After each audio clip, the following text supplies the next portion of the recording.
Ugh. I'm dying. I'm always dying. I always feel dying.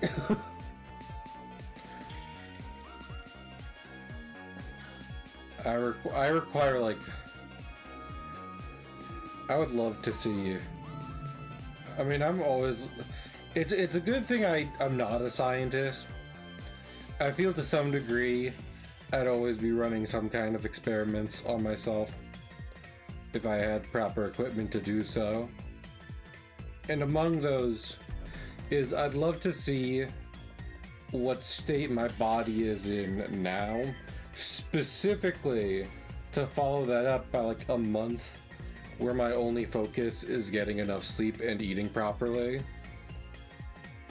And, you know, compare the two. See if I feel much better, see if the numbers reflect anything. I think that'd be an interesting experiment.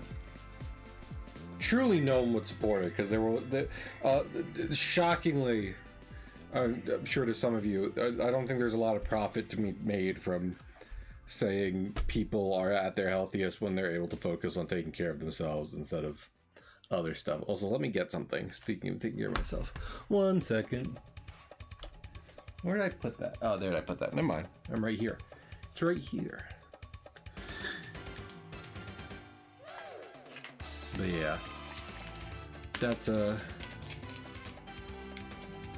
this is interesting. I'm drinking a juice box. Don't judge me. Delicious, delicious juice.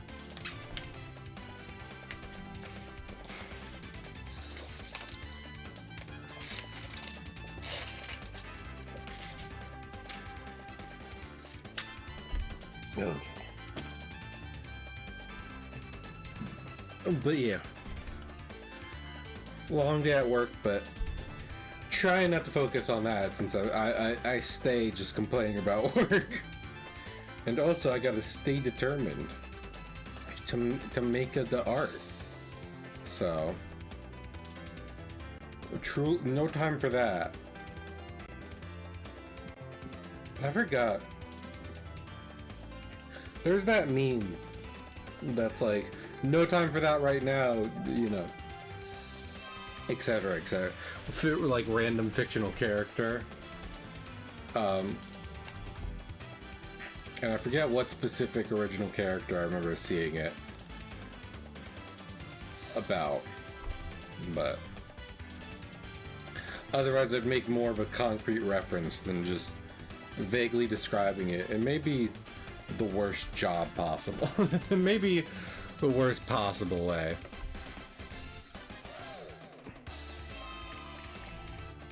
But yeah. I don't know, I try to take care of myself. I've been eating much better recently. Maybe I should cut down on caffeine, but I think for a lot of reasons that's much easier said than done. Among those reasons being the fact that, like, without a boost here and there, I might be falling asleep at work. So there is that. Well, also let me.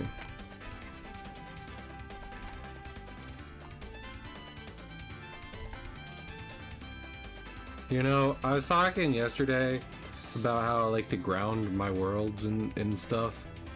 I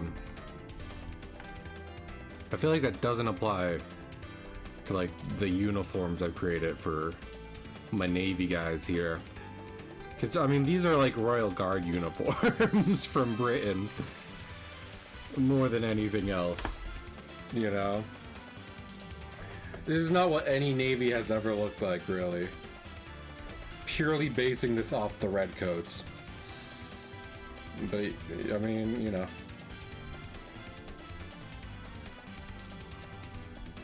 If anyone has a problem with that, take it up with the British Empire.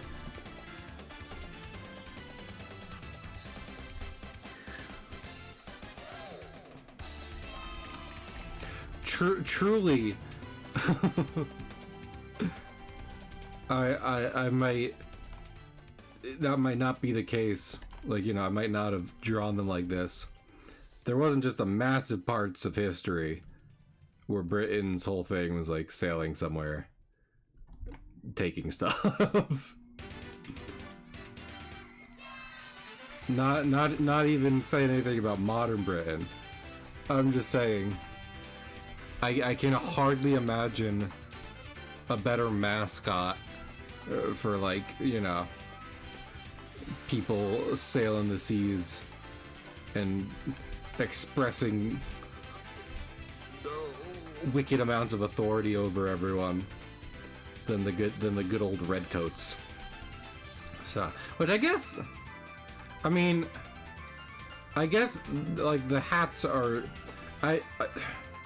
what's the difference between like the modern, somewhat, I know they're not entirely for show, I know they can fully just like, you know, shoot someone who tries to get in, but like, you know, like the Buckingham Palace guards versus like redcoats, like your standard redcoat from the Revolutionary War. Is there a big difference between the design of their uniform, or is it mostly a material and, you know, how it was made? Because I can't imagine the process, the sewing process has gone unchanged. That would be wildly impractical.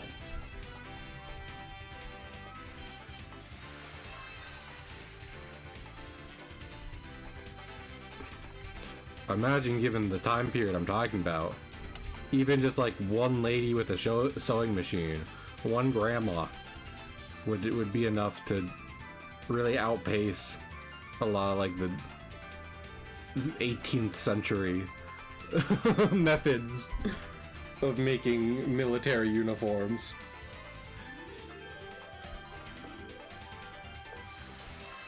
I can't imagine it's a high bar.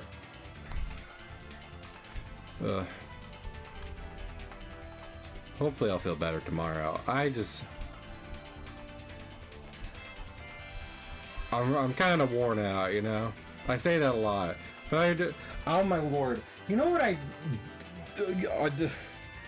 cannot stand, I cannot conscionably stand is like strangers walking by me. Be like, come on guy, you gotta wake up. Like, people say that to me. And first off, I'm sitting upright at my station right now. Like, yeah, maybe I'm stretching and yawning, but guess what? That's just, it's gonna be like that. Especially if I sit in place for, I'm not part of the British Guard. I'll say that much. This is not an honor guard situation where I have to be like completely stone-faced the entire shift. Alright? And like, you know, you don't know what's happening with me. I think that about, I try to think that about basically everyone I interact with. It's like, I don't know what their life is like. I cannot imagine what it's like to go home for them and what's going on there. It could be really good, it could be bad. I physically don't know. But then other people will be like, why are you so tired? And it's like, I've been up and doing stuff. Basically, would this kind of be like, what would this be? Because I'm a very big homebody.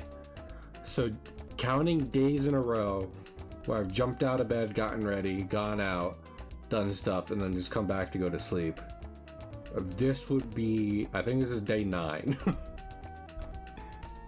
I mean, I'm sleepy no matter what, so that's not much of an excuse, but still.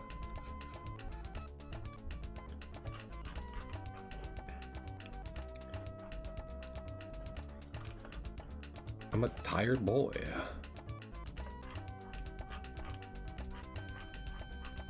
I realize I'm not really leaving a lot of space here for him to talk.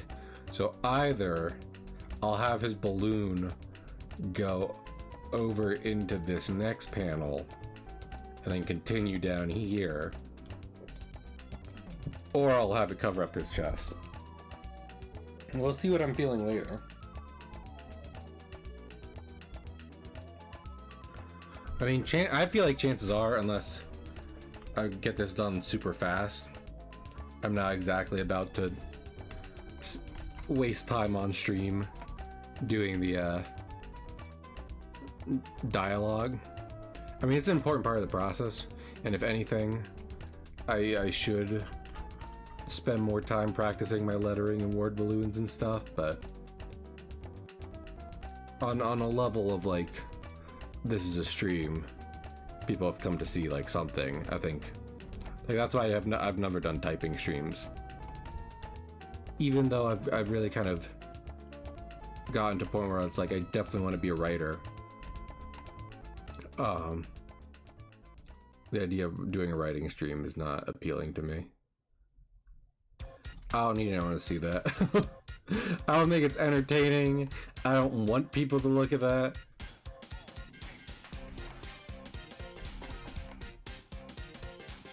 It'd just the whole thing unappealing. Boop boop boop boop.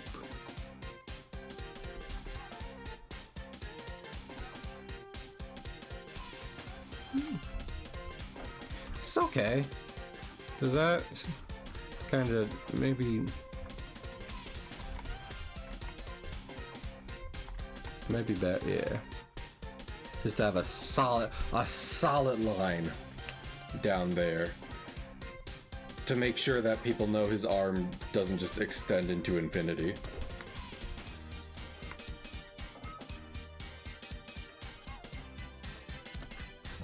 But yeah. Yeah, I mean, I don't know.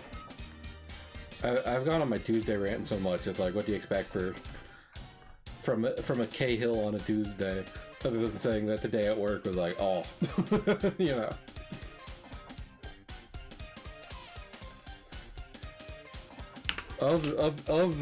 Of video essays I could make for YouTube, at least one of them would be like, you know, hey, fuck bots. I don't know if that even shows up for anyone else, but also hi Trom. But what if I want the arm? But what if you want the arm to extend into infinity? You should pick up a pen, my guy. If you want to draw infinitely extending arms, all power to you. But that means you want to draw it. Me personally, I'm trying to draw a comic here, which requires that I draw things that make at least some deal of sense, you know? Enough sense to carry a narrative.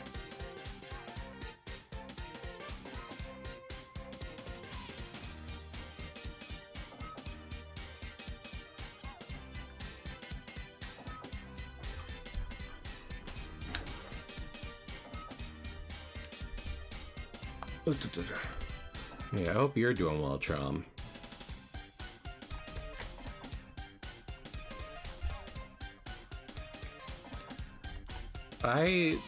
Like the last two, I was talking about this before. I think it was literally during a stream where I had myself muted and Trom came in to be like, you're muted.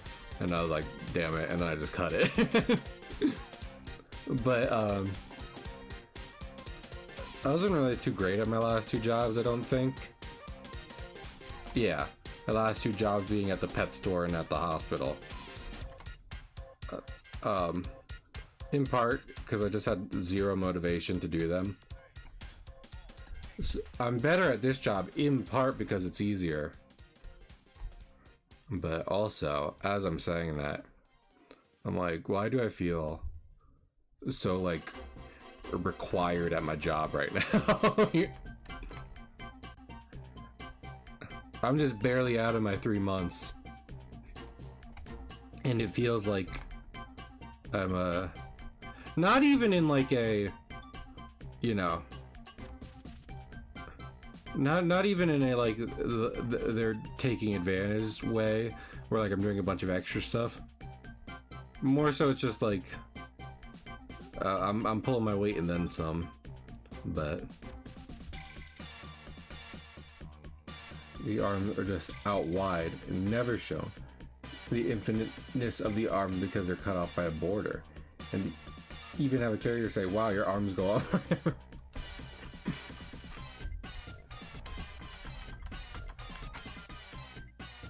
I'm trying to Trom, now you're making me think if I've had one fourth wall break in the Wallop Brothers thus far.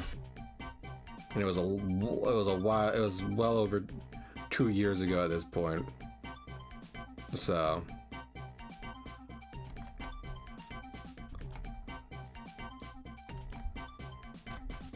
ooh.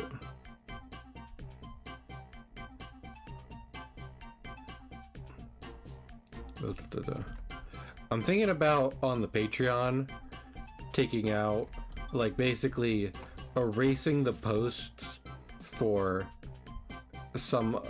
comics from the Sun Wukong arc, just because while I would still say that's like canon and stuff, I was at the end of the day that arc made me go, I'm not sure if I'm happy with this, and it makes me reevaluate how I should be doing these, telling these stories and stuff.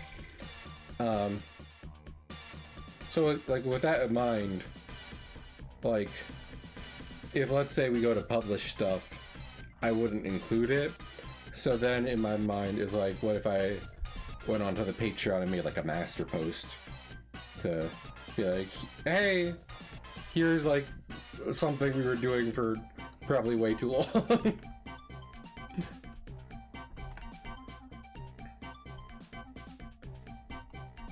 You can read it all here, but just know the main series is all the other stuff. I don't know. That's just my like autism thinking about how to organize things.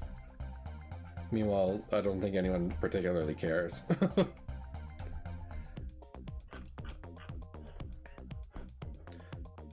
I'll say it again, I make my comic to make me happy. So I'd love it to make other people happy, but I don't think we've reached that stage yet. And the way I see it, the best way to reach that stage would be to just keep making more of it.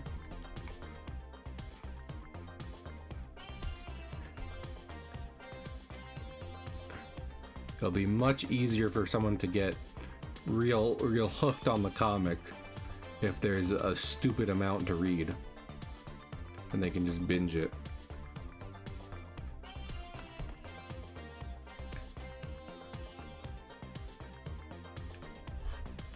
So that's what I'd be trying. That doesn't look good. I know my limits.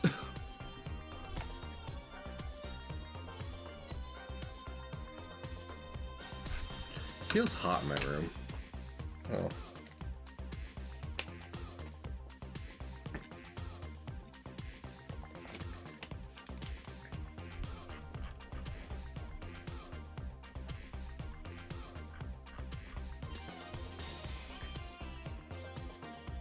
But yeah, I don't know. I also gotta sit down and be writing my book. I got a little something. I mean, I'm getting stuff done. One of the main things I've gotten done after having written up the entire plot summary of this book idea, and then having someone look over it, is most recent update is that I made a map of the fictional world for it. And I was talking about this before, because I think that helps to ground it.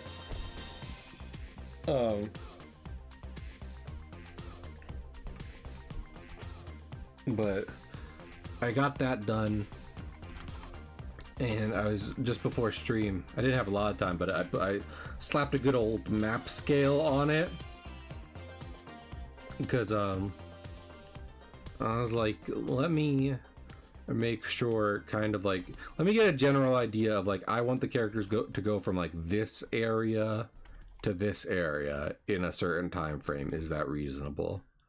I've been doing a lot of math focused around that, about how much like people can walk in a day if someone's traveling on foot. And so far everything looks to be checking out, which is nice. So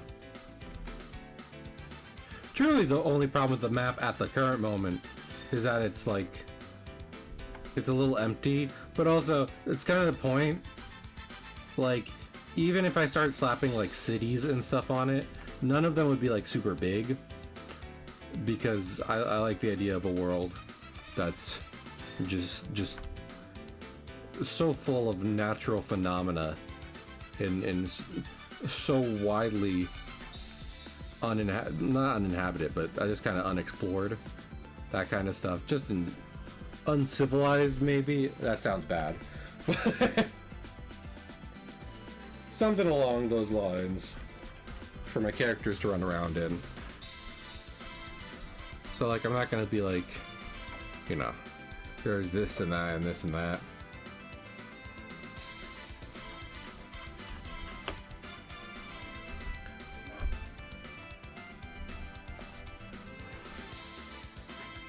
This heard something weird. Puzzle, did you hear that? He's like napping basically. He's dozing off.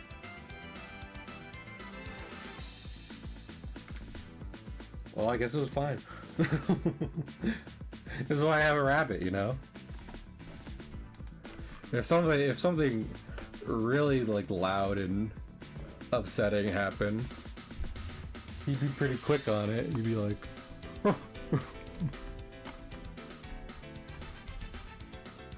Father, a disturbance.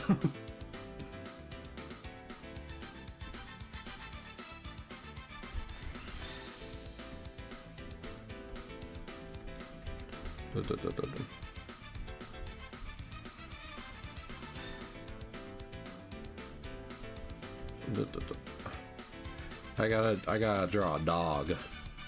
Gotta draw a dog. A big old dog's dog.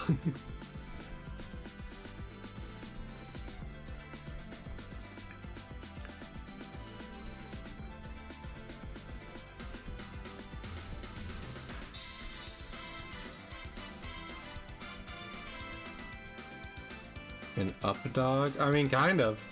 We are looking up at it, so. But you want to know what's up, dog? Fascism.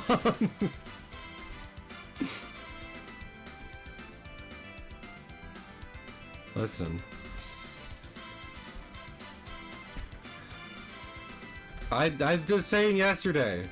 Well, I don't know if I said it on stream, but I said it in the going live message about how at least a few of my friends are like, you gotta make these guys like comically evil. And I'm like, you got it. I mean, this is pretty basic, like, cartoon stakes, in that, in this case, these guys just, like, take shit from them, which is kind of a big bummer.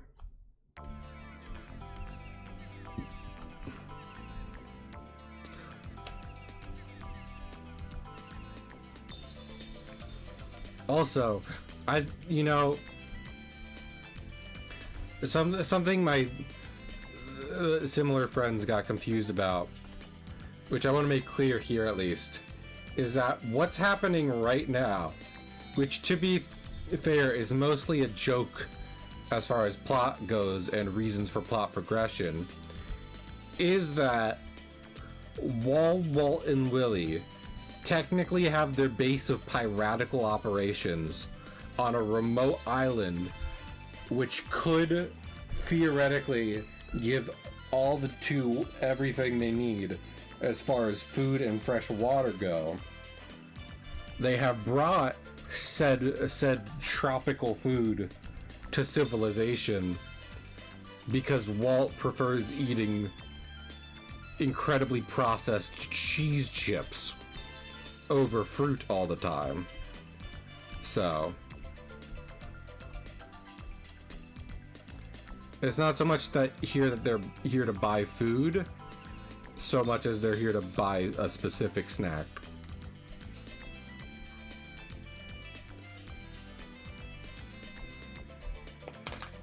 Like, yeah, they could just eat the fruit, I guess.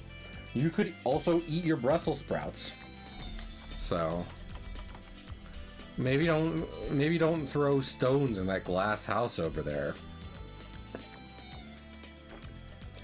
Imaginary person I'm talking to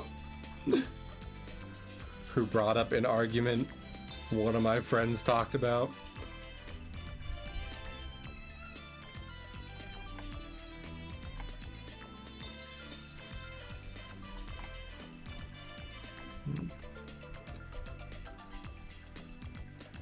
Does anyone else...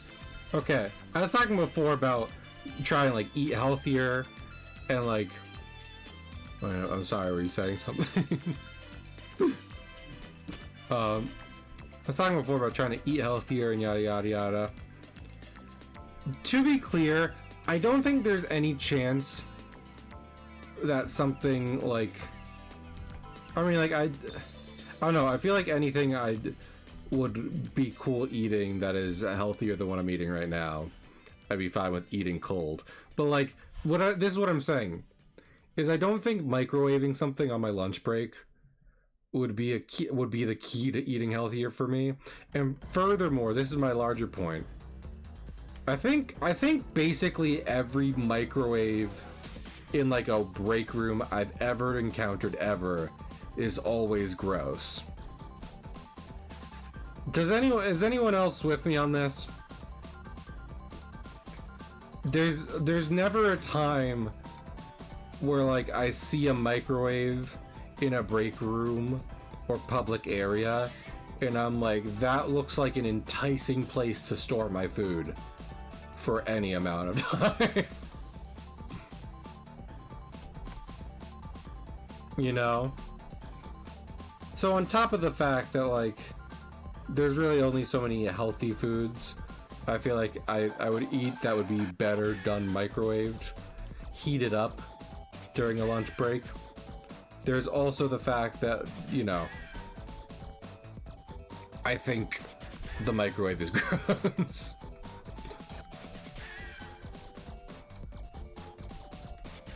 And someone needs to do something about that.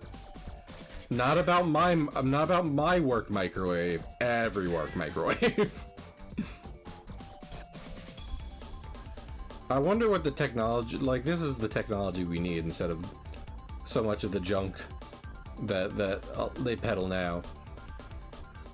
Or is like self-cleaning microwave where once you like take your food out of it, you press a different button and it like violently rattles a little bit until it dings and you look inside and it's basically brand new. That's the real shit.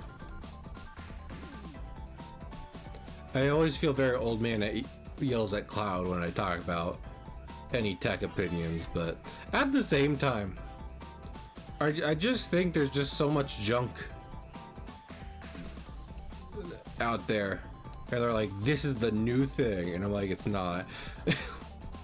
Meanwhile, what everyone really wants is like some Jetson shit where cartoony hands come out of a box and do whatever task you want them to do.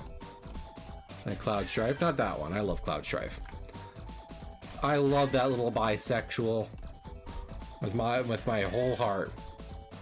Whoa, he's bisexual. I didn't know that. By the way, I'm bisexual. By the way, I don't think I could do a Cloud voice. Any attempt for me to do a Cloud voice, like that was me doing a very lazy Sonic voice just now.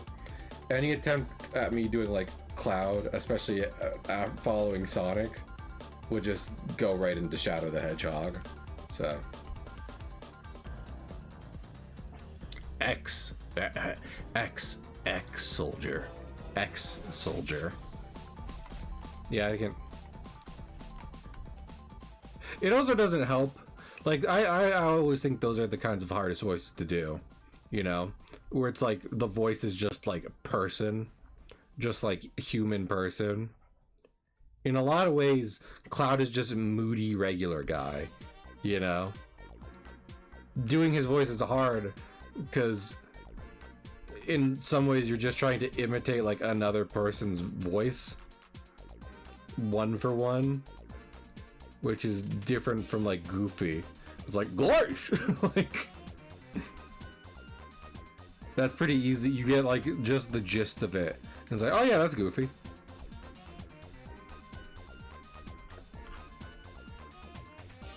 So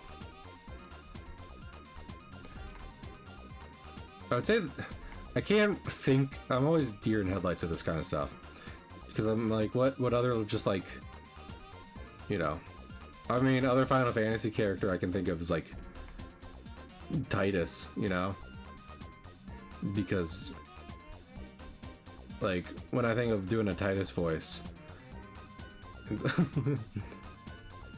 people die and Yuna keeps dancing. When will Yuna stop dancing? Like, there's a laughing scene, but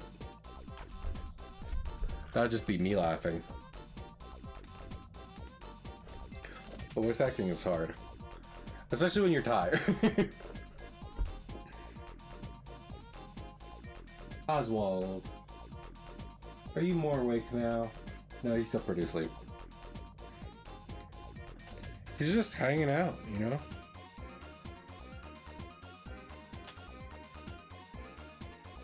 Especially since, like, after my own family pup passed away, years later, now that I dog sit, I really feel like I got to stick with bunnies as pets, because very naturally, dogs want to run around outside, right? And like, even if you have a big backyard, which I will basically never have, like, it's good practice to walk them, to do activities with them. And I'm like, I was just talking about how I'm a sleepy boy. So like, I don't know if I have pup energy. Full compressions. I don't know who that is, Chom. I gotta be real. I'm bad with names.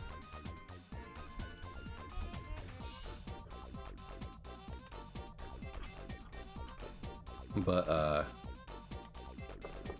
was just thinking, so yeah, I like rabbits. Like if you, as long as you rabbit proof enough of your house, rabbits can easily get enough exercise just running around at home.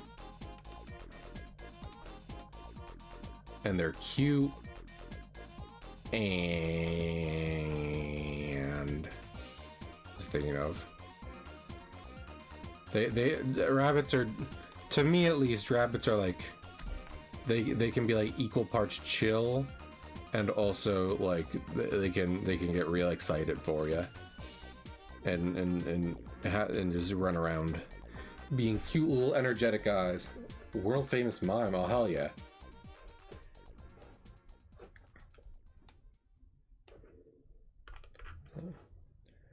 I'm kind of interested because dearest comic artist Mohoyo did a comic about visiting Lythero and his rabbits and being like, should I get rabbits? And in the comic, Lythero's like, no, never. I can both understand why and simultaneously be like, yeah, but I think they're, I mean,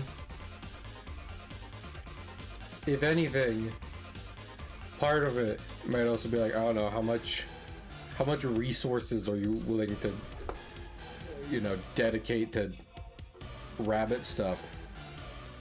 Because like I'd be the first to say like I should be giving Oswald more space than he has right now, but unfortunately it's not my house. So if you can give Rabbit big space to run around in and you hang out with them, then it's chill. But if not, then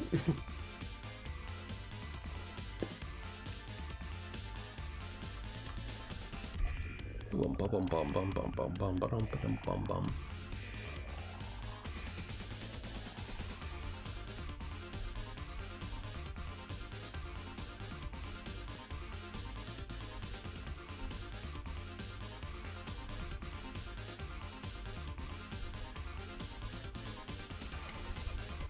Lord.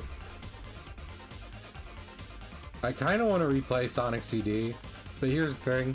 I also want to replay a lot of other games, and honestly, I've replayed a lot of classic Sonic because they're fast games, believe it or not. That might come as a shock to some, but you can beat those games rather quickly. So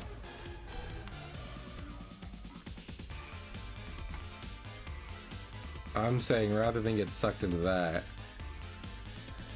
maybe I should focus on some other games I have to play.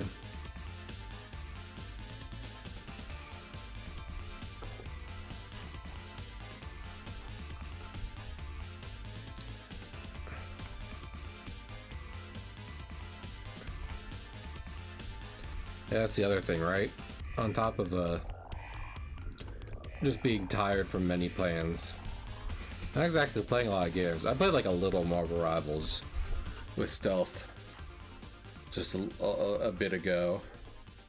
But besides that, any other games I might have interest in, I've been like, sleepy.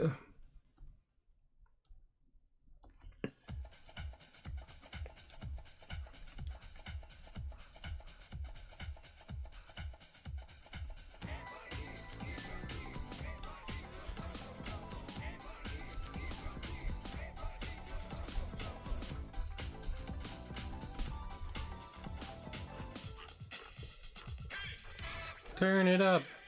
Bum.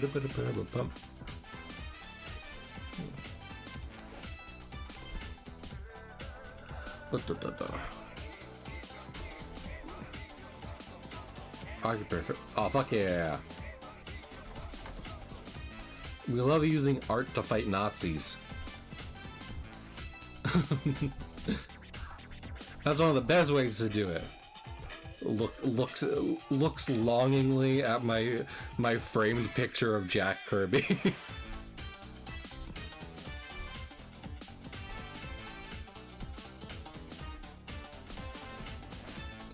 I'll do it for you, Jack.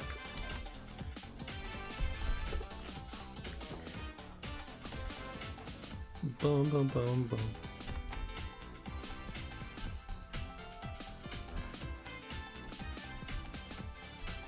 I should really, you know, if anything, because I got like a decent reading list, right? But maybe I should just put more Captain America on my reading list. Just be like, you know what? I've read this. I get Cap inside and out now. And now I can confidently and knowingly draw him punching more Nazis.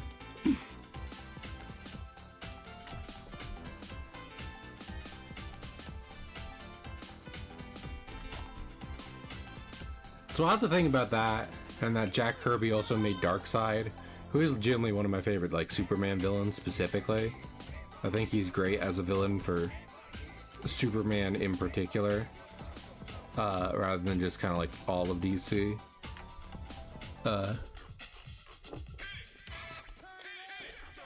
Also, I just realized, did I give the default dogs short ears? I sure did. Interesting.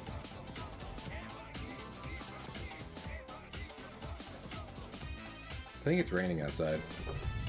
Oh yeah, it's storming outside. How's Stream doing? Stream looks like it's doing fine.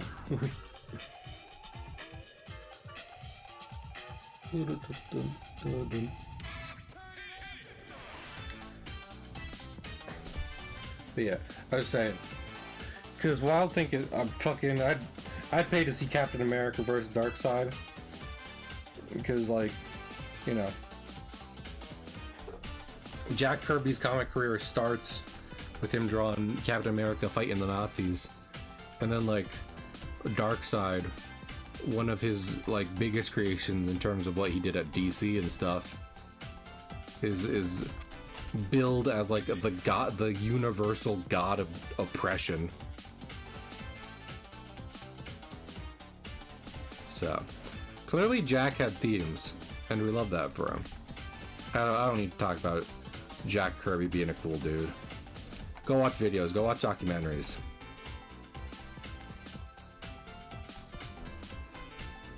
Go find out why everyone was calling him King long before that was a slang term.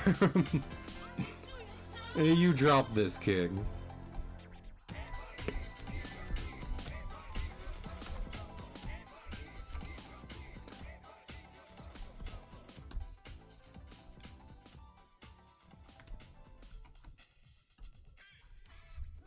Does this look? I feel like this look.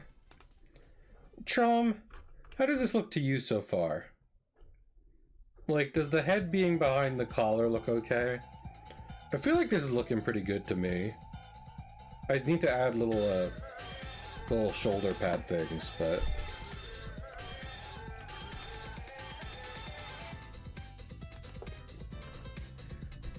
I just don't want to be too much on my high horse right now, you know?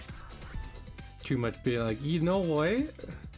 You know what? This is kind of coming together, and it's like, no, you just were able to draw it kind of the way you sort of thought it should be drawn, and that worked out.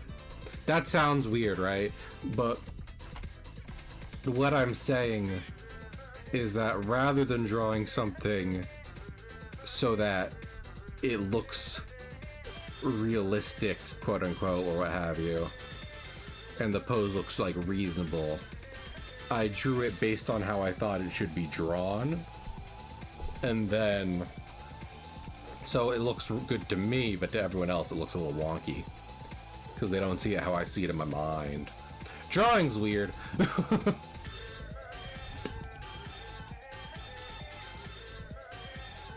Drawing's fundamental.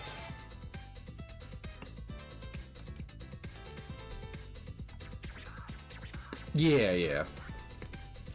And I mean, that's going to be more clear in the second panel of Trom, because the idea is that, like, because I mean, Walt and Willie are like 3 feet tall. They're not that small, but they're pretty small. So the idea is he's looking down on them, which then becomes more clear because in the next shot, it's kind of hit from his perspective, and you're looking at Walt and Willie from above. So hopefully that'll sell it.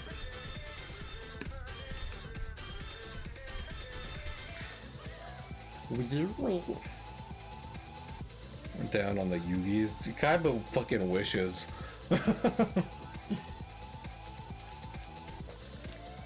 In Kaiba's wettest dreams, he imagines that.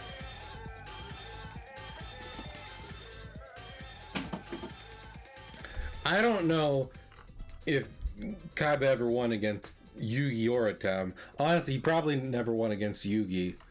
I see some people being like, yeah, Kaiba in Desaad, that's a suicide mission he's doing. It's like, no, I think Kaiba came back. I don't think he ever told anyone what happened, but I think he came back. I wouldn't be able to tell you if he won or lost. I just hope he was able to.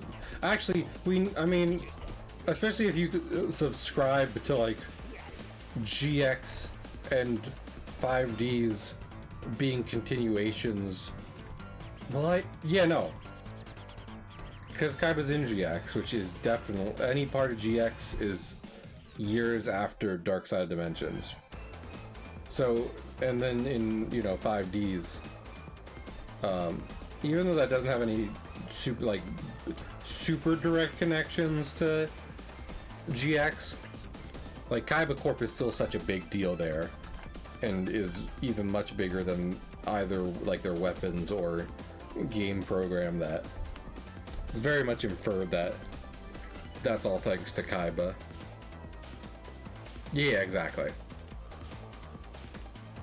Saying there's no direct connection to GX in 5Ds, which is kind of still true, but but there is Dual Academy in there, so again, if we subscribe to the idea that either of those are the genuine continuations of Yu-Gi-Oh! From Duel Monsters, then Kaiba came back from that mission, so...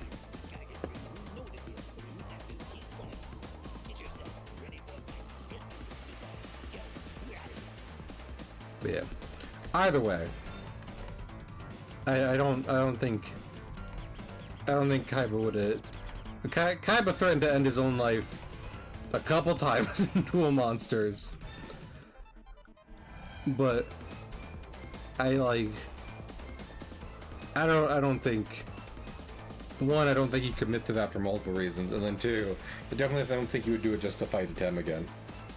Show up in the first episode. A GX he does, and in the last episode.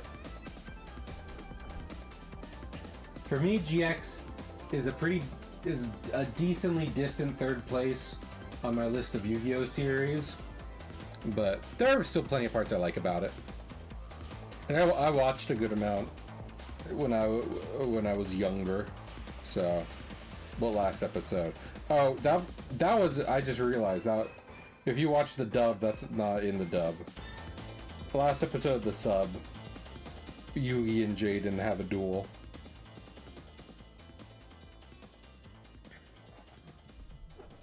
But yeah, that didn't get done. That didn't get done in the dub. So, because good old 4Kids. I really love how many people just think of Yu-Gi-Oh as the dub, and how censored that is, and that. I have to be so specific about what I'm talking about when I talk about Yu-Gi-Oh! That's really cool. That being said, I shan't pretend as though part of Yu-Gi-Oh's prominence isn't from the dub, but still,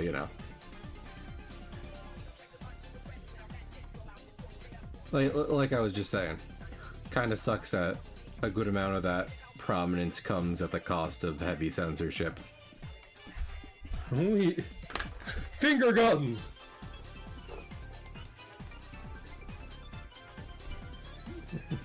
Kaiba, you're not going anywhere as long as we point at you. I mean, hey, listen. Yu-Gi-Oh! Is all about games. Maybe they were playing freestyle. I was thinking, because with my card game, I'm making, I don't necessarily want it to tread into OG Yu-Gi-Oh! Territory, where they're doing different a bunch of different games all the time. But I think the idea of mixing it up from time to time is interesting and worth exploring. And I was realizing, with the way my cards work, I could have them at different points play a modified version of blackjack, because my cards only go from 1 to 5, but then instead of going for 21, you can go for 11, because it is literally cut it in half. So that might be something at a later point. But I've talked before about how, I think legitimately, one of the things I came to really like about Yu-Gi-Oh! And what I want to explore with it in my own writing is the idea of using a game for conflict and that being the same game every time, means you like kind of learn how people play and what their decks look like. So then as different characters interact and what have you,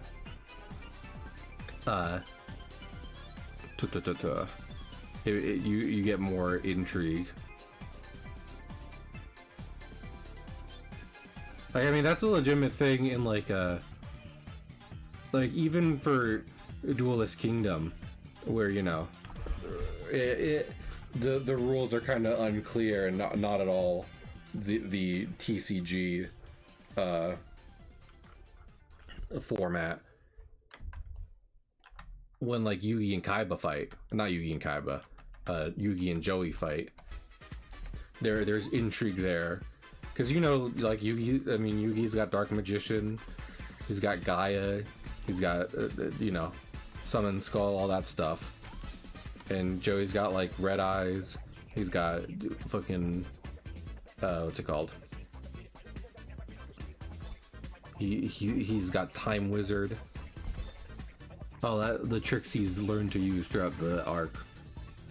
So even then, with a slightly kind of more free-form rule set, that fight becomes interesting. Because you've seen them use those same strategies plenty of times against other one-off opponents multiple times. And now you have to see those strategies you've come to be, you know, used to with the heroes pitted against each other, which I think is neat.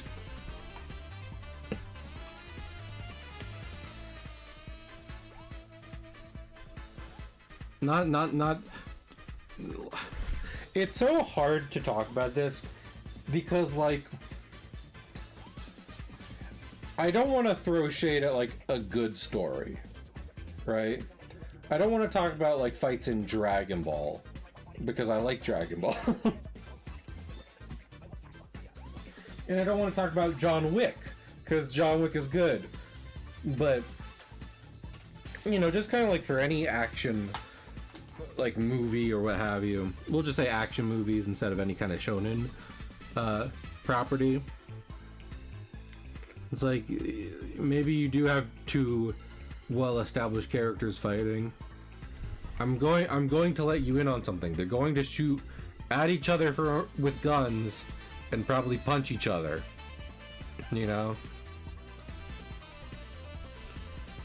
Especially in something like live action. I think getting like defined and interesting fighting styles can be really hard. And putting them against each other, also not really something that happens.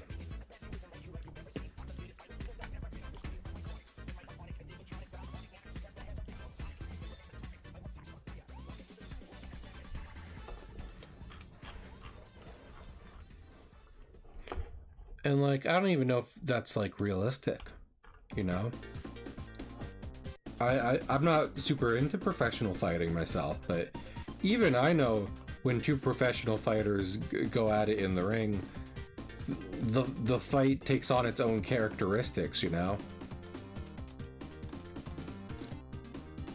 Like, yeah, maybe they don't break out like special anime moves, but it's still just like the fight creates its own narrative as two people you've watched, you know, do this against other opponents in the past, clash, and developments follow from there.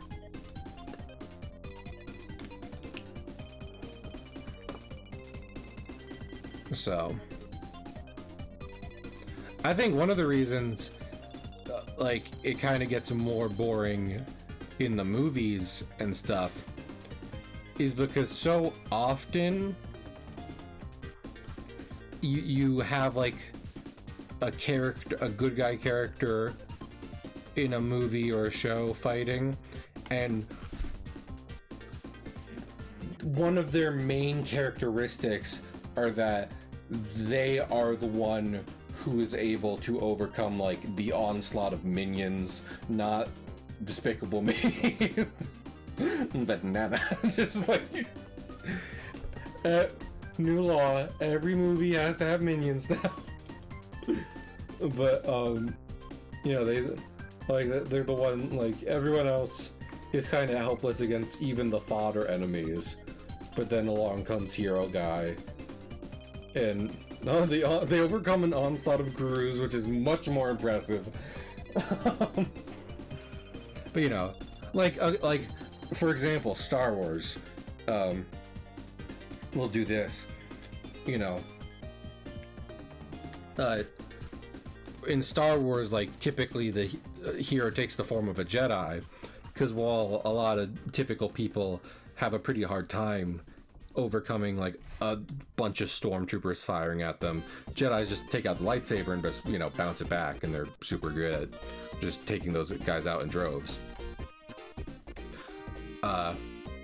Which is fine, but then what ends up happening, again, we can go back to Star Wars for this, is like then Darth Vader comes along, and it's someone who has roughly the same power set as the hero, and suddenly like that's the first actual challenge, and you know, there's some back and forth, but at the end of the day, the hero just kind of wins because of either they develop a wholly new ability that, you know, swings the fight in their favor, or they're just better. they just end up actually being better by a small margin than the villain at that specific style of combat.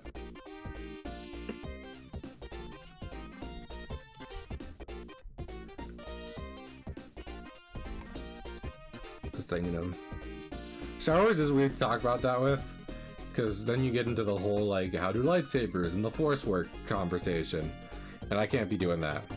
I think I talked before, I think lightsaber forms are dumb. I've come to this conclusion. If I was like redoing all that, I'd make it so that lightsabers specifically work on an emotional level. So it's like, yeah, it doesn't necessarily follow sword logic, and it, you know, but it's not necessarily like just this black and white science either. Tosses the even badder guy down a hole. Yeah, that too. To be fair, Trom, I would consider. I would label that. I would put Dad rescuing you under the category of new power. My new power is my dad, and he's gonna beat you up.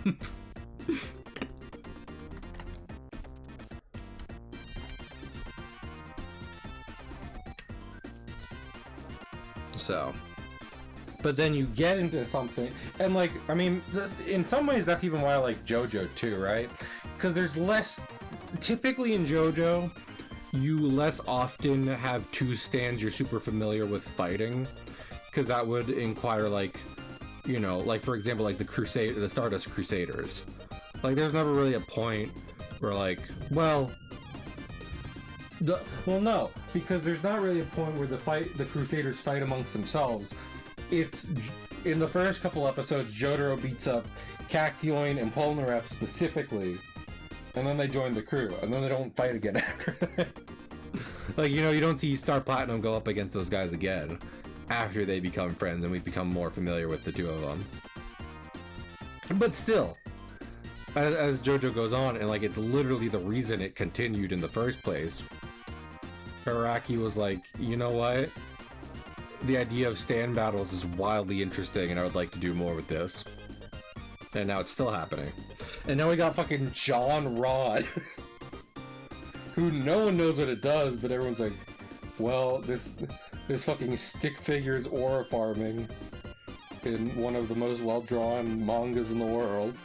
So, of course I'm gonna be obsessed with it.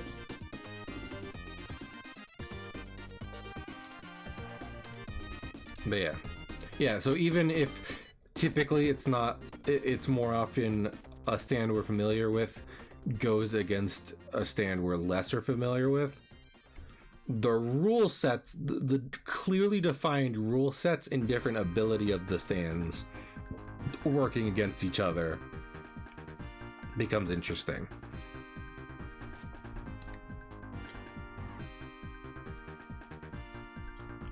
Like, you only need to be so familiar with it to be like, okay, I see how this works.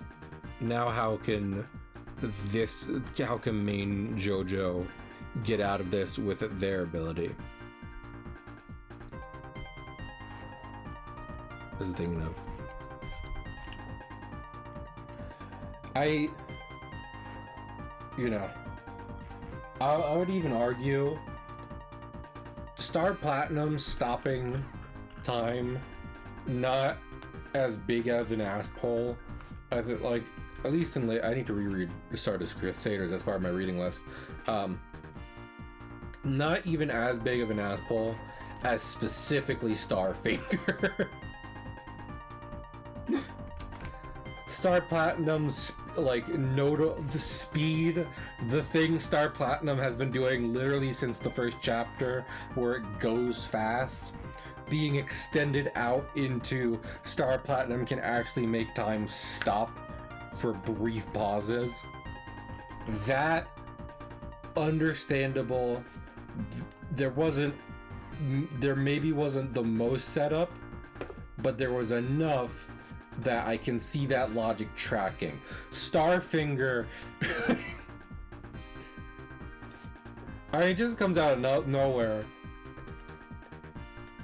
And it's weird because it's treated like that should be something that we're, that's like fine and we're okay with, and is cool and is normal and is of course it can do that.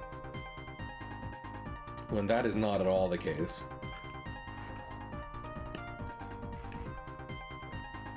So, and I mean, this isn't even necessarily a new topic, right? People have pointed out that Starfinger is silly in the past plenty of times, but lots of people are like, yeah, stopping time is also like ridiculous, and I was like, I'm not gonna put these two on the same level. Hold on a minute. These are different levels of silly. I hate to inform you.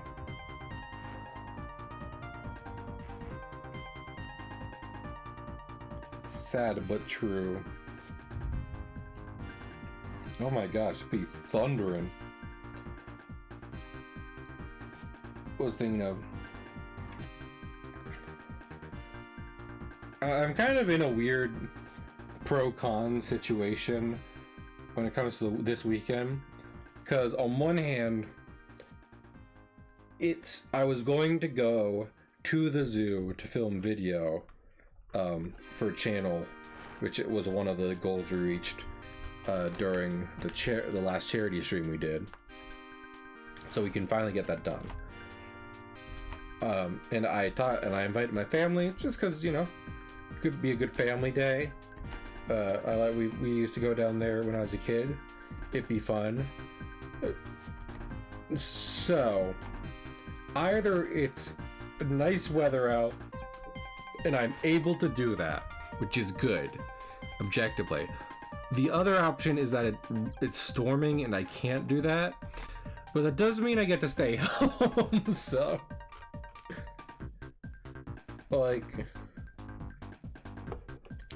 I'm looking at both of these right now and be like,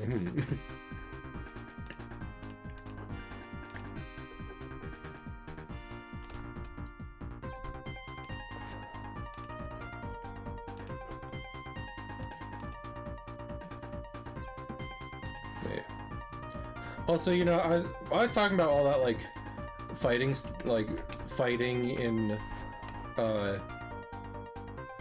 in fiction stuff, right? And I had mentioned at the very start about how I didn't want to use Dragon Ball as an example. There's lots of reasons for that. One reason is that I like, for something like Dragon Ball, I like to put respect on it, because I think it's can be easy to be like, it's not that good, and also like plenty of people are quick to point out any flaws it might have. But also for like the fighting conversation in particular, a lot of Dragon Ball isn't even necessarily about like the fighting per se, you know. It is about, you know, like that, like so much more of it is spent in like training and assessing threats and etc. that it's less about like what happens during the actual fight and more about the developments that come about from that.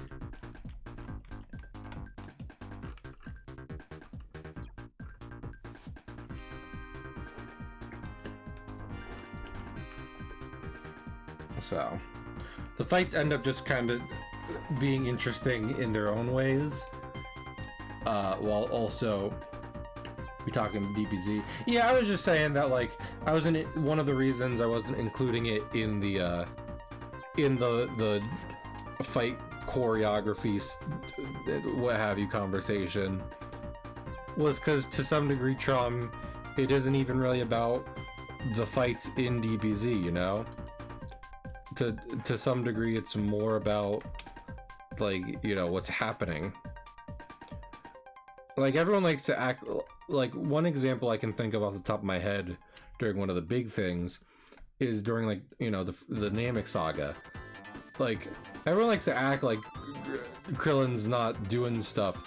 Most of the plot happens because Krillin is doing stuff. Goku is kind of shelved into being like a deus ex machina as he's like getting to Namek and training on the ship. Most things occur though without fighting, as Krillin and Gohan try to figure out how to just survive on Namek with an army trying to kill them, you know?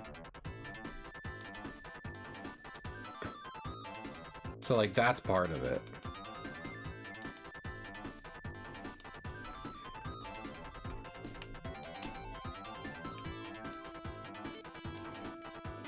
Yeah, Vegeta, yeah.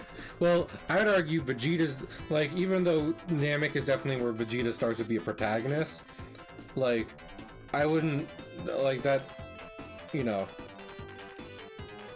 I didn't mention him because, like, I mean, he's fully in the, more like the anti-hero role there, where what he's doing for the story is mostly adding intrigue, as he is simultaneously working against the main antagonistic force and Gohan and Krillin. Also trying to kill them. Yeah, that too. But that's the thing. He's not even trying to do that, so, like, a good bit of the time. Because, like, you know, the Ginyu Force shows up, and you're like, fuck, we have to work together. You know? Like, that kind of stuff.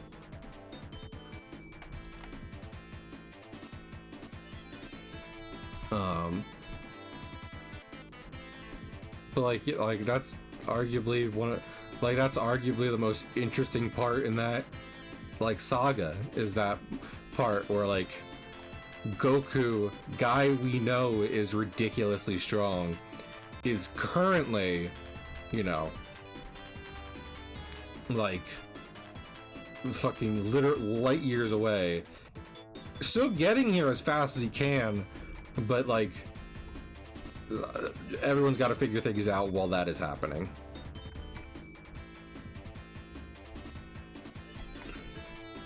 Conversely, I think a way the, like, Saiyan saga right before it is a little different from that is it is, like, you could argue that's where, like, it starts using Goku in that fashion of wait for him to show up to fix everything. But I would disagree to some amount, just because, like, opposite of the Frieza saga, we have a far larger cast of characters from, like, OG Dragon Ball who have been training while Goku's been dead, and also training, for like a year or what have you. Really, really trying hard. Piccolo gets his character development with Gohan, which is important. And like all they've been doing is focusing on like, we need to get stronger so we can hold our own against the Saiyans. And then you get to the, like, this is one reason the Saiyan saga is so famous, because the Saiyans get there and nothing worked. Literally none of it worked. All those characters that we know from the original series worked their asses off. Piccolo fucking grew a heart, and none of it mattered. They all, against Nappa too, you know? Like, specifically, they didn't even get to fight Vegeta. So.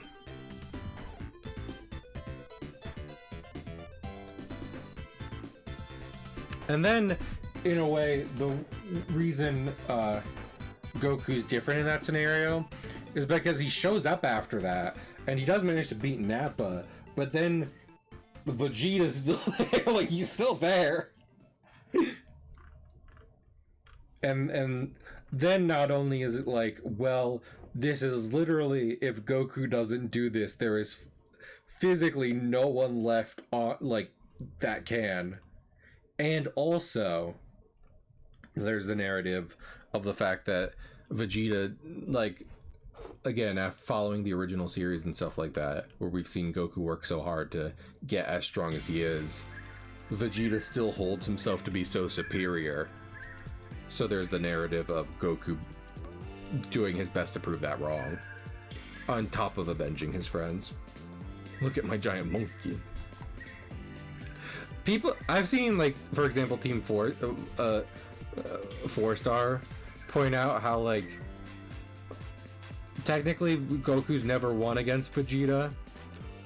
That's just a thing. That just Vegeta's been carrying that around with him because, you know, he wants to be able to, like, definitively beat Goku, and there's always been some shenaniganry. I would count Saiyan Saga specifically.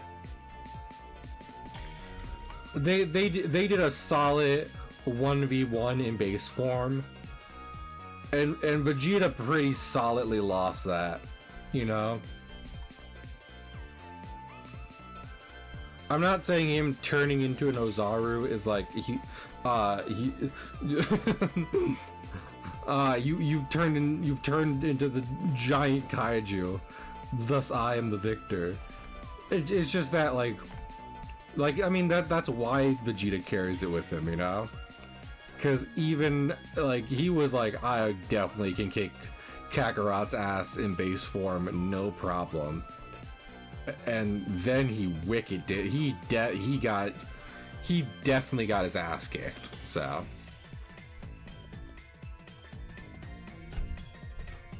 And then, like, yeah, Goku couldn't handle the Ozaru, but I don't think Vegeta carried that for nothing. I think very specifically the fact he needed a transformation to get the better of Goku. And then it still kind of didn't work because fucking Yajirobe came out of nowhere and was like, yoink! It means that, you know.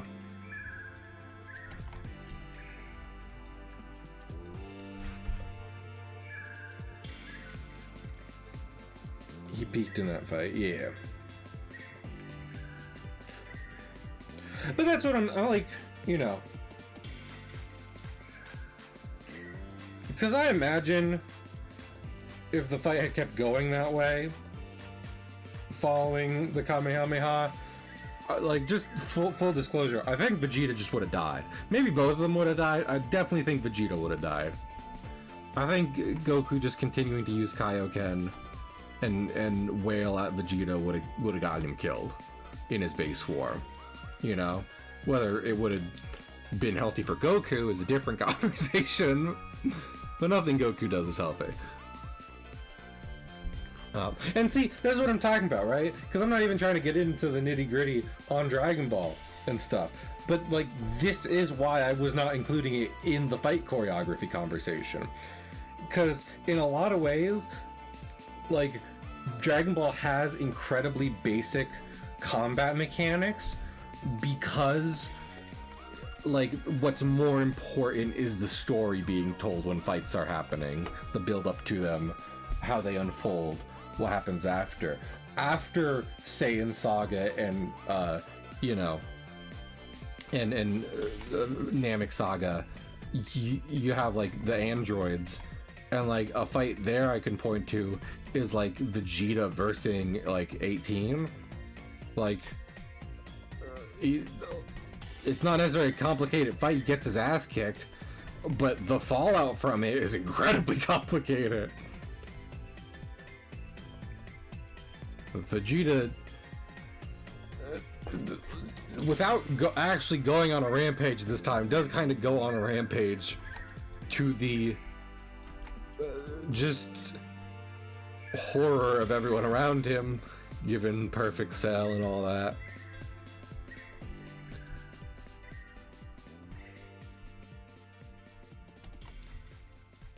Also, even then, I'd argue, like, and this is one reason, apparently, I saw a thing recently, I think it's from Mark, I forget, is it totally not Mark? Something like that.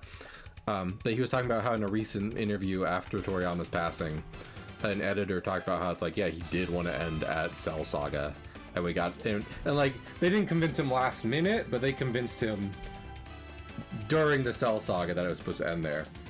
But anyway, this is what I was talking about. The way the Cell Saga kind of like defeat is different from Saiyan Saga is that everyone's alive. Which sounds silly, but you know what that means is, as opposed to Goku and Krillin following the Saiyan Saga being like, Lord, it went so bad, how can we fix this? In the Android Saga, it's now everyone, all the characters, being like, we've got to do something, we weren't strong enough to win that one-on-one, so we gotta start, like, doing shit now. Which arguably leads to some of the most interesting parts of Dragon Ball, which is why everyone loves Cell Saga. Right? But what was I thinking? Oh yeah, Saiyan Saga. Yeah, but like, you know, my point still stands. I was saying with, like, you know, Vegeta theoretically continuing in base form or what have you. Like, I think he went Ozaru because he was like, I will get killed if I keep doing this. I should change into the monkey now.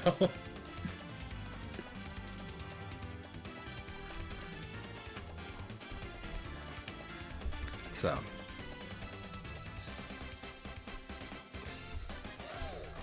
But yeah. Yeah, and that, I mean, all that, like, that's me going on that rant should be, you know,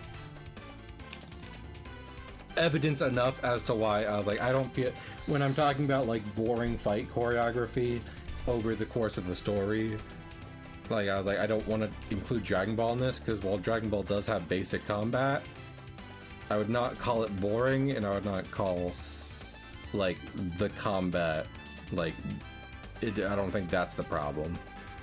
I don't think Dragon Ball combat needs a bunch of bells and whistles in order to do it. In fact, like, you know, I'll let everyone in on a little secret. I've only watched parts of the Buu Saga. I've never watched all of it 100% of the way through.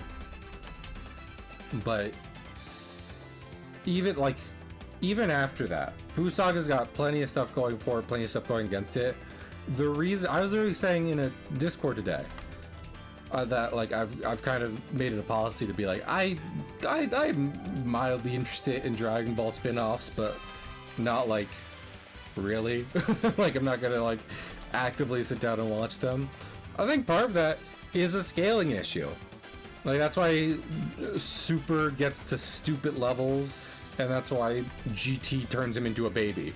You know? Because, like, making feats of strength and speed a human can follow and relate to following Buu Saga is not No, it's not. You can't convince me of that, Trom.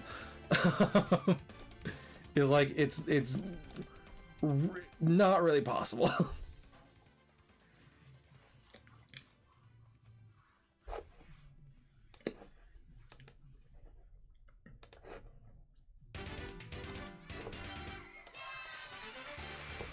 Yeah. I heard about some retcons Daima did, and I was like, hey look, another thing not to consider canon. Neat!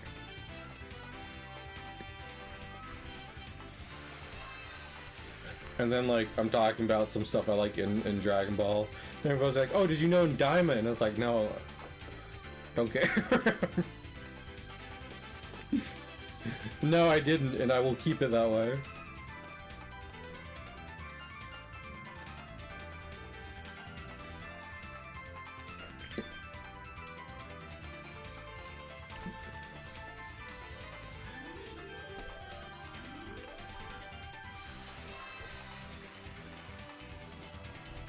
So, yeah, Dragon Ball's fun.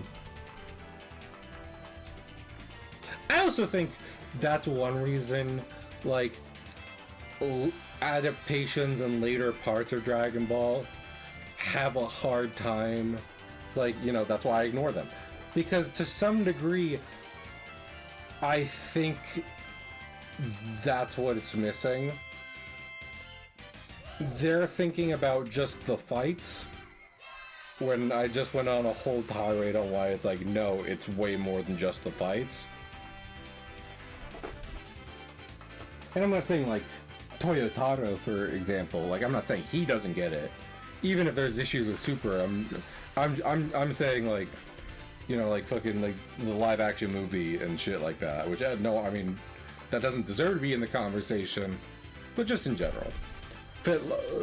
Western adaptations, fan content, etc., they focus specifically on the fighting and not on the intrigue surrounding the fighting. Which, whether or not anyone knows it on a conscious level, is why you are so bought into the, like, the beam struggle and shit.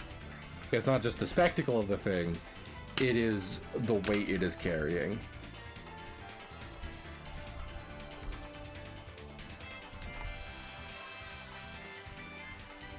So, I said Dragon Ball adaptations, and I realized I was like, I don't know what I'm talking about with that. But definitely to some, like, when I say adaptations, I guess to some degree I'm talking about, like, things inspired by Dragon Ball, and like different fan content, which is why I threw that in there. Like, those are quick to miss the point. Could also, I won't disrespect Toyotaro. I can disrespect GT, you know.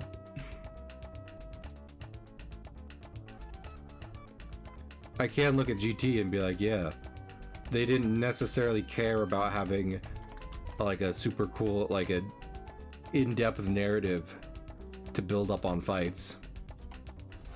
And like that can be an accurate statement. Hey, I'm not even saying you can't like GT because of that. I'm just saying it is the case.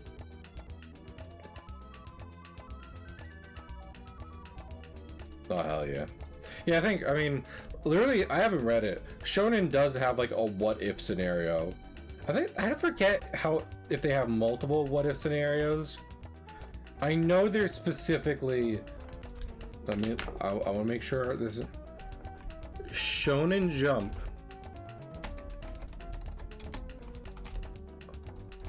Reincarnated, not as a slime, as Yamcha. The time yes, it's on Viz. That time I got reincarnated as Yamcha.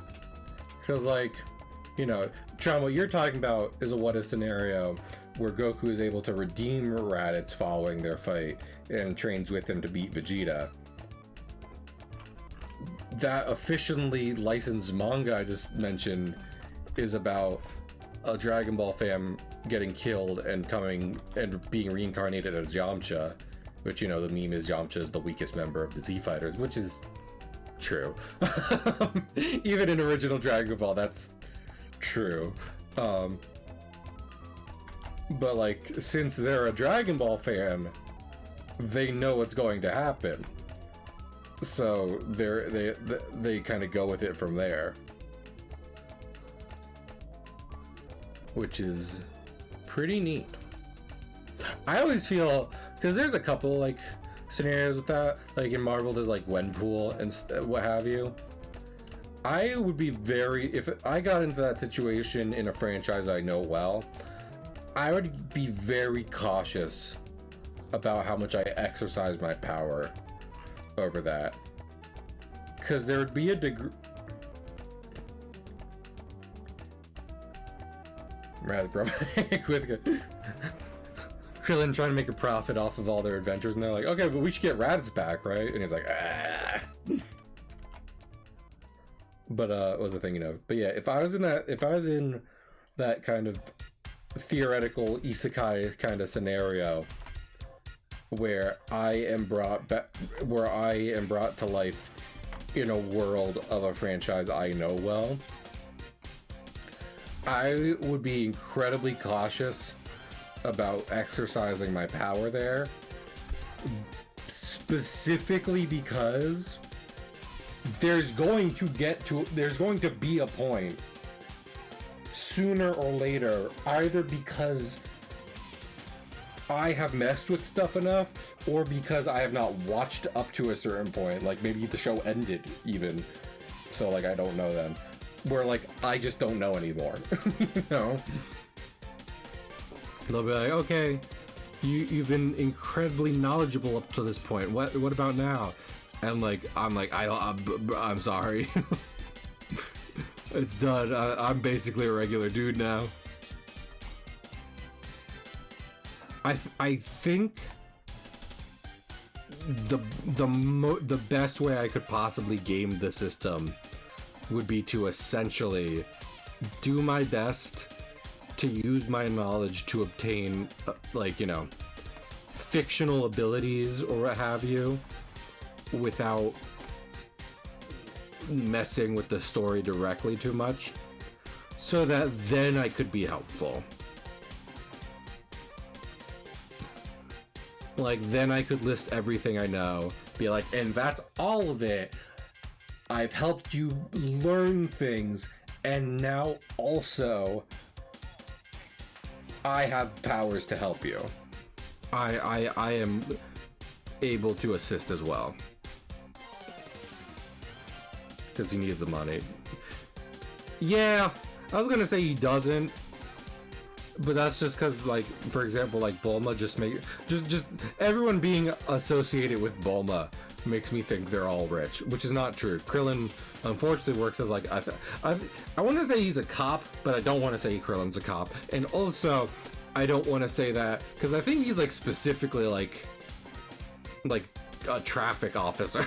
Like, you know, like he's not doing like he's not patrolling or stopping like direct crime for the most part. In his job description specifically, he's just expected to write up tickets. There just happen to be those scenes where he beats up criminals because he's Krillin. He is literally the strongest human on the planet, so...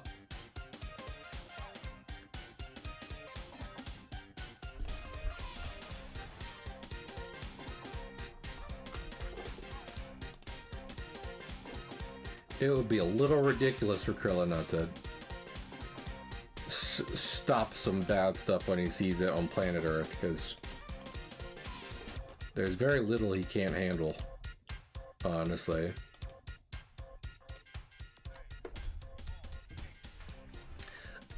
I heard from Team 4-Star that apparently one of the Dragon Ball games has in it, I think it was actually Dragon Ball Online. I think that might have been the one where the ending to the story has it that Goku and Vegeta, like decades after the ending of Z, Goku and Vegeta fly off into space to have one last epic battle. Krillin and Tien have start their own schools, etc., etc. And honestly, pretty cool ending.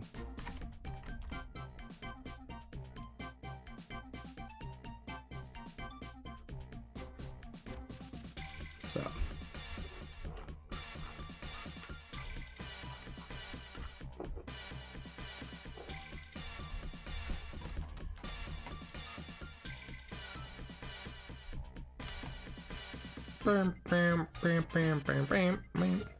I never know if other people find this part of the song annoying, but I like it.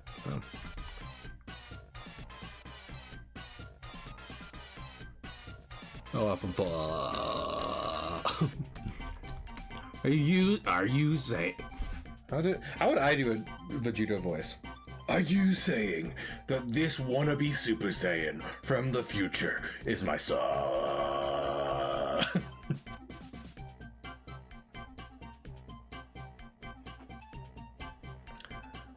I started trying to do like a bridge Vegeta, but then I thought about like real Vegeta, and like, at least in Z, he's like decently hoarse, and like, you know, it's like, Trunks, my only son. Trunks, my only son. And I have been nothing but cruel to him.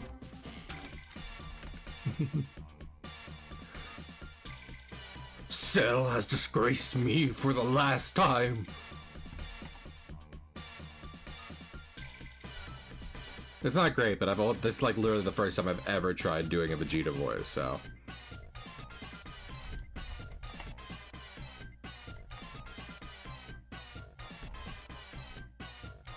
Cut me some slack.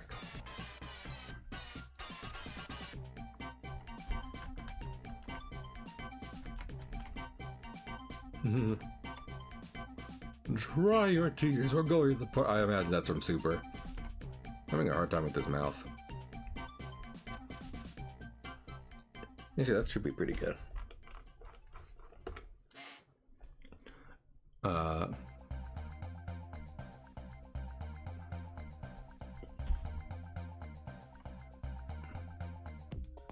Boo arc, I think. Oh, really? That's fair. There is a decent amount of slice of life in the... I mean, that's kind of the part I haven't seen much of, which explains that. But...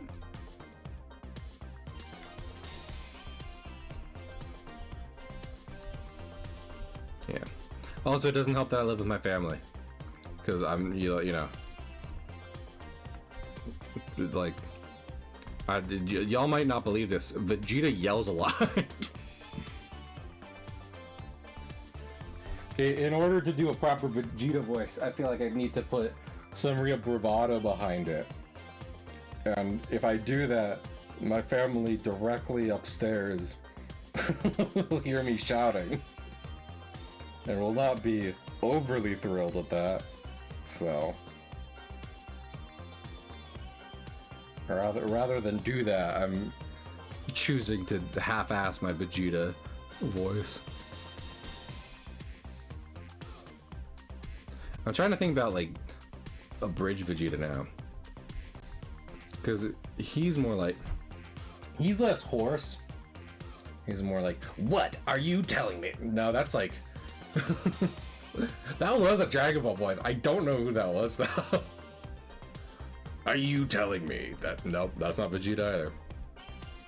I am the hype. Honestly, it'd be too easy to do one of his screaming lines, because if I'm being honest, you could probably do a pretty good impression of that if you just get the cadence right and you just yell. Like, bring it to like a slightly higher register and just yell it with the right pattern and what have you. And it'd probably be pretty close.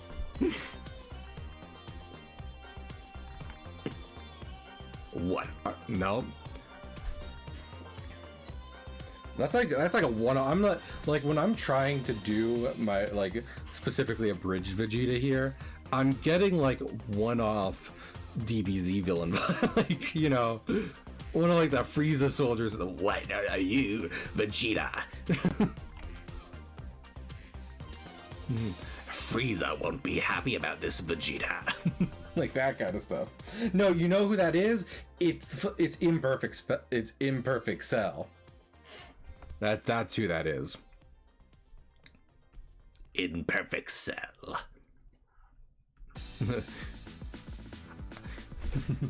Cause I'm Five Guys, burgers and fries.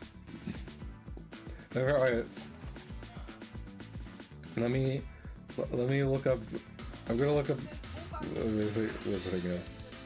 Let me look up. You hear me fucking doing Imperfect Cell DBZ. Let's look this up. What does he say? Let's get a line here. I don't know how much you can hear this. I'm just curious for my own sake now. I don't care about fucking ads. This is why ads don't work, because they just ignore me.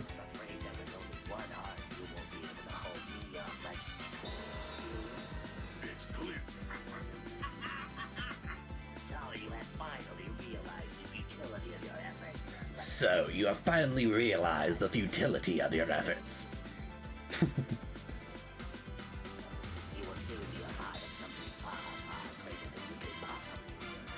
You will soon be a part of something far, far greater than you can possibly realize.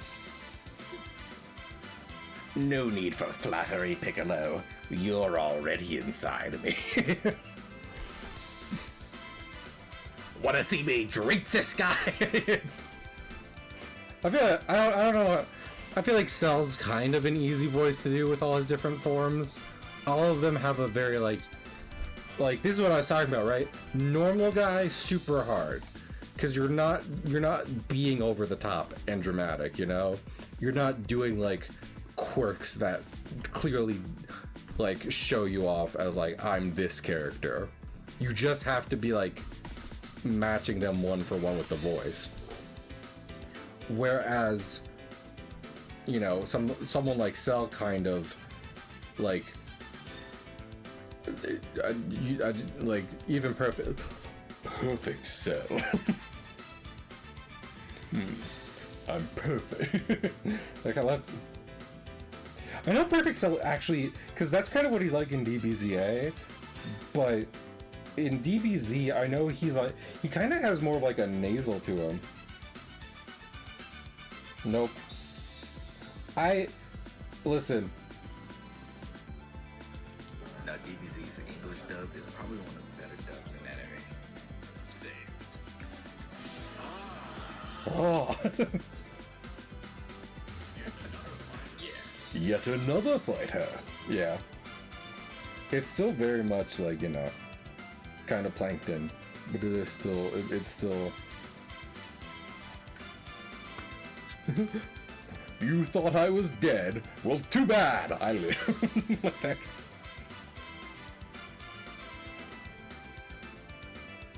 So yeah. But like I said, I feel like that's probably actually easier than doing like. I'm trying to think of who would be like. Honestly, I Goku to some degree, I feel like is a somewhat hard impression, because more often than not, Goku's default voice in the English dub, he's just like a chill guy. Like he's not. Hey, it's me, Goku. Whoops, sorry, that was meant for Tien. So hard to tell you all apart with your power levels being so tiny.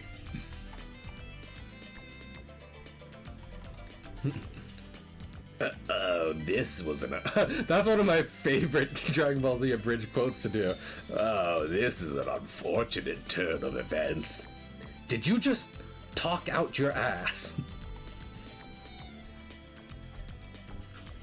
Yeah, I was trying to look up DBZ clips of Cell, but mostly abridged. And like I've talked before, it's like I don't think it's fair to say abridged quote unquote ruined Dragon Ball, but It's like, damn. No clips of original Cell? Really?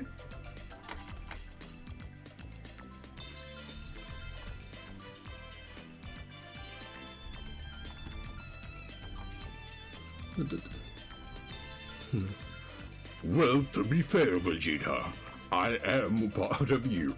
I am part you.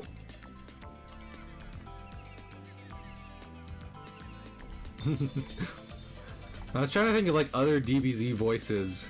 And it's like, what would be like trickier to do? But like Krillin's one, I think is a little tricky, but I would be able to do it off. For instance, like Goku, is it really you? Like that kind of stuff. Well, Tron specifically. Well, to be fair, Vegeta, you are part of my DNA. Oof, that's the closest thing you've done to damage since I got here. Allow me to remedy that. I'm sorry, I'm a nerd. I'm sorry, I have autism. The vocal stems are my thing. I always thought it was really funny. Like, there's a good, obviously for comedy's sake, there's a good few number of like characters that DBZA makes different in the voice and character category.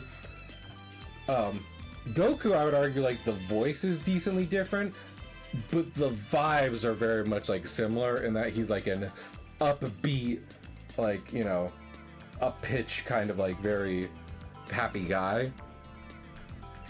For Krillin is interesting because like base Krillin is just like Goku, is it really you? You know, all that kind of stuff, and then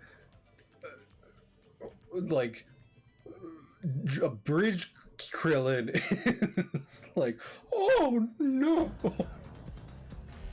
it's Kriller time! Like so much higher and like whistly.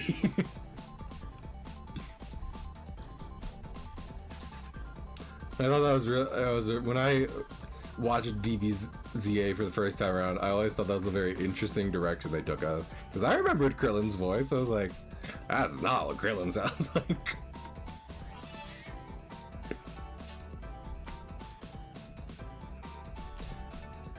Like, and you know, talking about like, you know, kind of saying Frieza Saga stuff and what have you. Like, Gohan's like, he's different on purpose because his voice doesn't change too much, but it is meant to be like cartoonishly childlike. Like it sounds like he's always crying. I was just thinking of more DBZ stuff, probably. All right, I was going to talk about Trunks because like I'd have to like I might. If I was really practicing, Trunks might be able to be one I would be able to do. But also it just makes me think of like in Lythero's videos when he's done Trunks before. They're just like, oh, I'm Trunks, oh Trunks. Father, no, father, it's me, I'm Trunks. Like,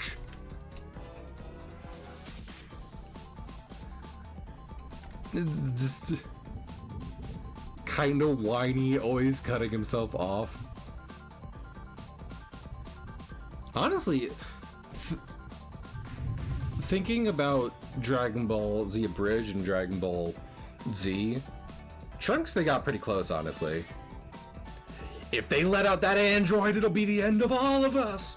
No. See, like I can't, especially with other people home, I cannot put oomph behind it that might sell it more.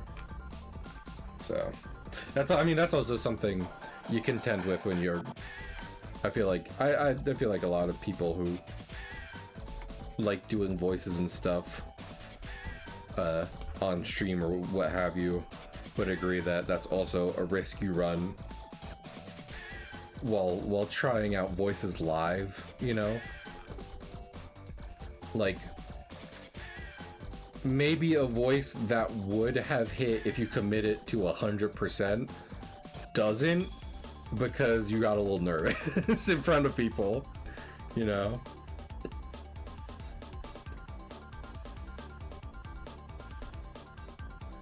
That's why I was laughing when I went for like, I was like, let me try and do a Vegeta.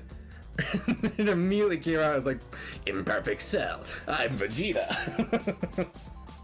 Everyone remembers what Vegeta sounded like this.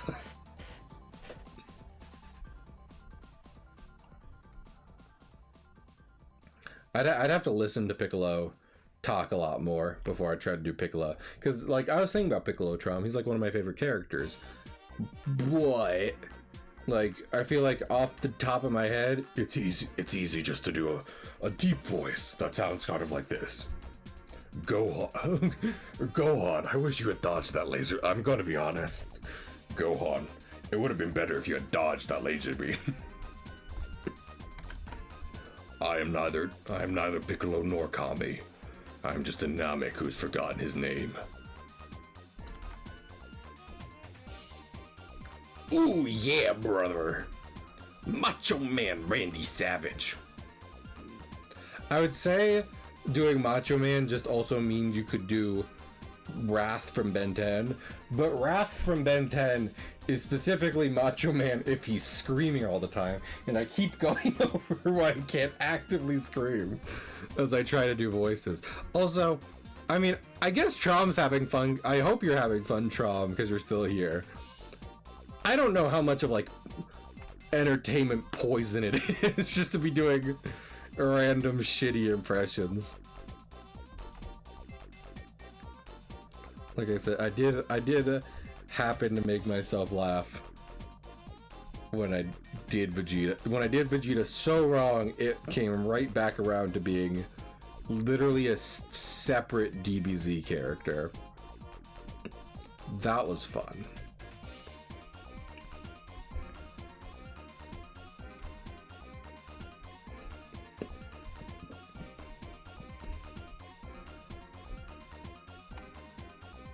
Why is my I don't know, like, I mean, maybe someone on like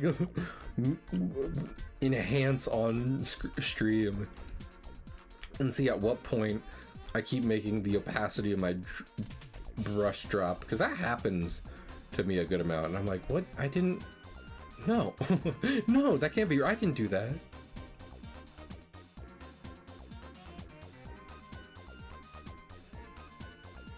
Quiet, Macho Man. Quiet, Macho Man, because he's gonna get you. Oh, yeah. Oh, yeah. The cream of the crop. I can do a few voices. I don't know how much I could be a voice actor. And, like, granted, there's plenty of voice actors, especially if we're talking about, like, anime dubs. Like, a lot of the DBZ Funimation cast, like, you'll watch them in, like, One Piece. Like, Usopp just has Krillin's voice, you know? And, like, I don't think there's a problem with that, per se. It's, like, it's in, like... like, most actors don't change their face entirely when they get new roles in movies. You can reuse a voice for a character if they're somewhat similar. But, like, I don't know how much I'd be able to, like, you know, how many, like, new or, like, really original voices I could come up with if I was to try and be, like, a voice actor. So, that's one, and, I mean, another reason I would, like, not think about super doing voice acting at this point. Because I was talking about, like, I think writing would be neat. And part of that includes the fact that I want to be left alone. So I imagine I would get frustrated quickly as a voice actor, as I keep trying to do the right voice they're asking for and constantly told I'm doing it wrong.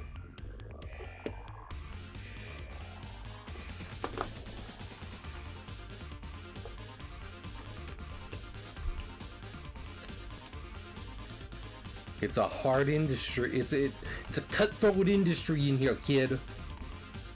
I do my, like, fucking, like, mobster Jersey accent for so many characters. I was doing that when playing Undertale, and I was like, and it was on Discord, so I was like reading it, like, not to be fucking, not to be LARPing a Let's Player from 2015, but I was doing voices because, you know, it's fun.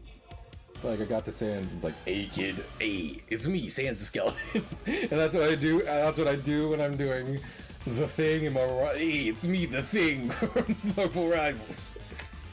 Originally from the Fantastic Four. Hey, what's going on? It's okay. Yeah, forget about it. I like doing that voice. I don't know what to tell you.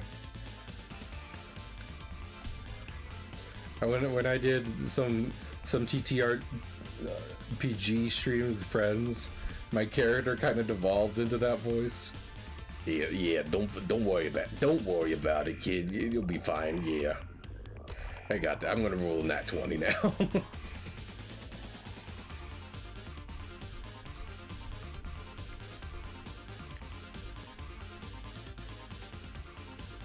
It's a cutthroat industry, kid, but you know who rises to the top? Me, because I'm the cream of the crop.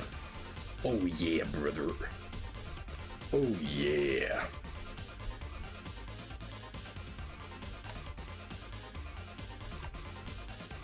Yeah, I won't lie. Especially hearing Snapcube talk about like her Sonic voices. Sonic is probably one of the voices I would like to get better at. Because I think about how I do my Sonic, and it's like, Gotta go fast. Oh yeah, this is happening. and that's just very nebulous in terms of like I don't think that necessarily lines up one to one with any of the Sonic voices. Which version? That's what I'm saying, Trom. Right? I get very into character as Sonic, but you know, it doesn't necessarily become any one version.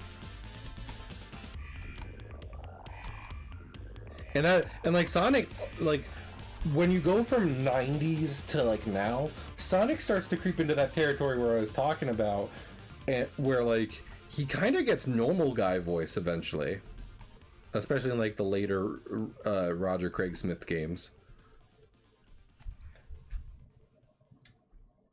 Just smile. I'm Sonic the Hedgehog. Meanwhile, I want to put a lot more nasally into it. I'm Sonic the Hedgehog.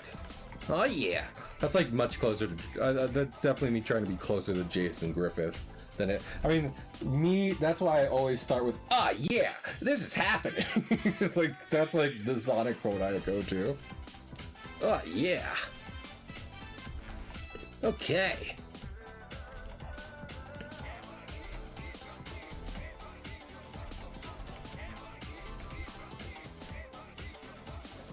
And then, like I said, you try to do like a Roger Craig Smith Sonic, and it's much softer.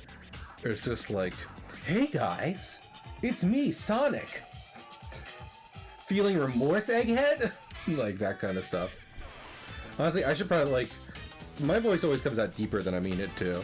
So like if I was really going for it, it'd be like, Feeling remorse, Egghead? oh, Feeling remorse, Egghead? Maybe if you played nice, I wouldn't have to break all your toys. whoa, Tails. Which is easier to do on the throat. I will confess.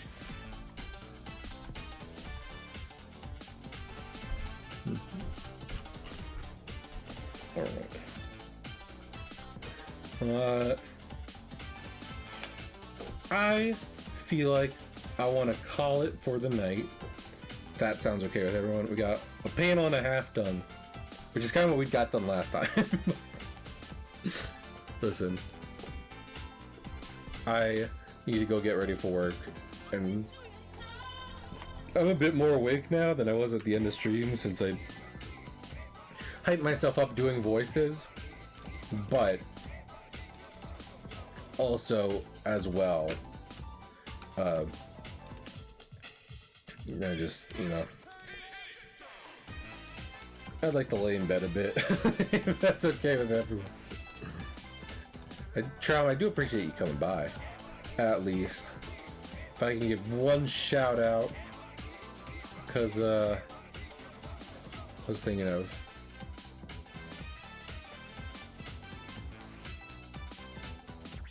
I'm gonna raid Paper Box House. they're playing Water Park Simulator, and I think that's fun. And also, someone they're playing with has Rouse PFP, and I do love. I was thinking of. I do love Rouse. So, yeah, I will be back on Thursday, and I don't know if I'm gonna try and finish this specific comic tomorrow night after work. Chances are, but I probably will try and finish it off stream. Well, meanwhile, I will be I'll be back on Thursday, and I'll probably do character art because I've been meaning to design some characters, and I think doing that on stream might be fun. So I will see y'all then, and I hope you have a good one. Bye.